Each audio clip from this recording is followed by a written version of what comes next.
Let's take you to the Northern Cape now. President Cyril Ramaphosa is leading an Imbizo in that province today.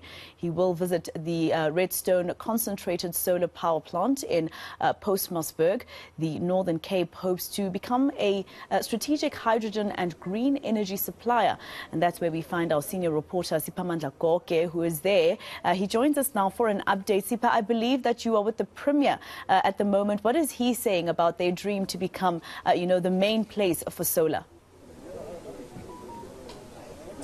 Well, I guess the Northern Cape has been trying hard to position itself as the hub when it comes to issues of green energy, hydrogen. They launched their hydrogen strategy, and they are utilizing the advantages that they have in trying to ensure that they address this issue of green energy, but also ensuring that the issues of development in this province as part of the presidential Imbizo, some of the things that members of the community will be engaging with the president and government ministers have to do with service delivery. Yes, issues of energy are very important, not only for the Northern Cape, for the entire country that is South Africa, but here in the Northern Cape, challenges such as issues of housing, human settlements, water, and municipalities that are struggling. You remember that municipalities are at the coalface of service delivery. Dr. Zamani Sol is here as we await the arrival of President Cyril Ramaphosa any minute from now. Thank you very much for your time. Let's talk about this solar thermal power plant. What is it and how is it going to ensure that issues of energy are addressed not only in the Northern Cape but across South Africa?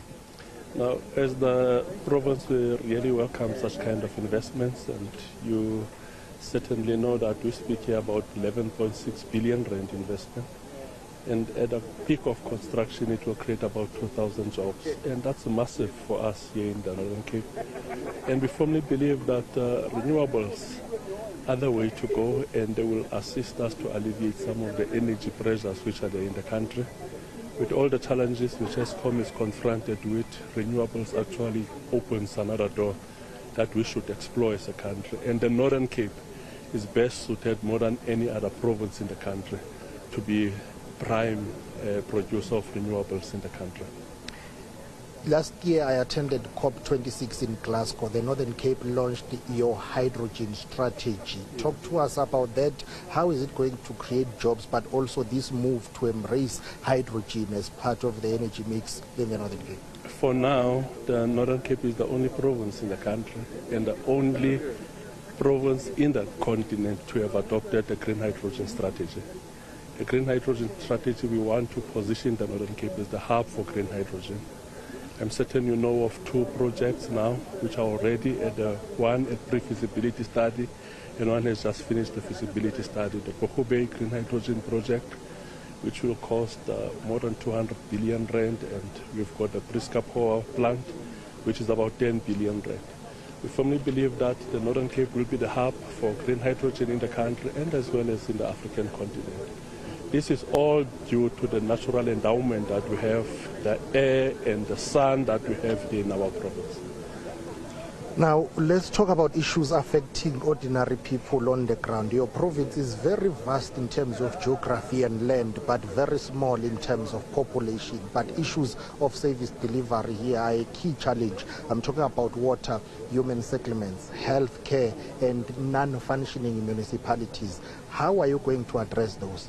We are sitting with major challenges, but in all respects there is progress, and that progress is not what we would hope for. We would want to accelerate our program for social delivery. For an example, I don't know whether you know that the Northern Cape has got the lowest levels of unemployment in the country. Unemployment is standing at 23.7%. And the second lowest is it's lowest, but it's very huge for a small province. Yes, it's very huge, but I'm trying to explain it to you that the second lowest is the Western Cape, standing at almost 29%.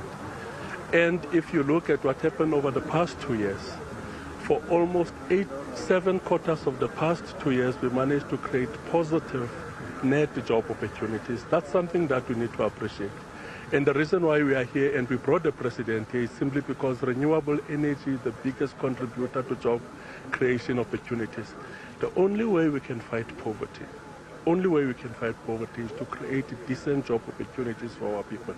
Where we are now, there's about 2,000 decent job opportunities that will be created for the people of this area. The John Block storm has taken the Northern Cape over and across South Africa. Yeah. A war of words has erupted between you and Alan Bosak. Yeah. Set the record straight. What is happening? You've been accused by Dr. Alan Bosak. Dr. Alan Bosak is a lying pastor. I think that's one of the issues that I want to put clear. What he did here and what he said have eroded the last grain of respect I had for him. Because there is no arrangements which were made for me and the president to go and meet with Comrade John. I've been meeting Comrade John behind us. Members of the executive committee here in the province went to John on several occasions. We've never made that headline news. We've never used that for political opportunism. What Comrade Lindiwe Sisulu did and Dr. Alan Bosak is completely unfortunate, trying to use the predicament of Comrade John for political agenda. That is totally unacceptable. We are not going to accept it. As the province, we still respect Comrade John. When we've got opportunity, we go speak to him. We even have conversations and engagements with the family. So what they did is totally unacceptable. Pure political opportunism in a crude form. And we don't expect that from a person of the caliber of Comrade Sislindi. Okay, let's talk about the presidential Imbizo. So tomorrow the president is engaging with community members from basically Uppington and across the Northern Cape. But how are things going to unfold? Will people be given an opportunity to engage the president? And are you not going to take the president to pre-selected areas that look good and not show him the actual state of the province and some areas around Uppington?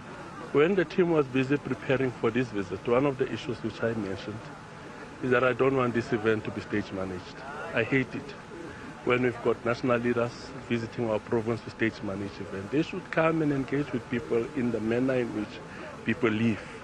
So that is the expectation, that even tomorrow with the meeting that we are going to have, expecting about 4,000 to 5,000 people, there should be no stage management. People should just articulate their challenges which they confront. And we expect the national government to respond and assist us as the province to respond to those challenges. Dr. Zamani Sol, thank you very much for your time. He is the Premier of the Northern Cape Province, as we expect President Cyril Ramaphosa to arrive any minute from now. Of course, the main agenda item today is this visit to this solar thermal power plant here in the Northern Cape. And then tomorrow, it's a public engagement between members of the community, President Cyril Ramaphosa and his executive. All right, senior reporter Siphamandla Goge live for us in the Northern Cape. We'll go back to Siphamandla, of course, as soon as the president has made his way there.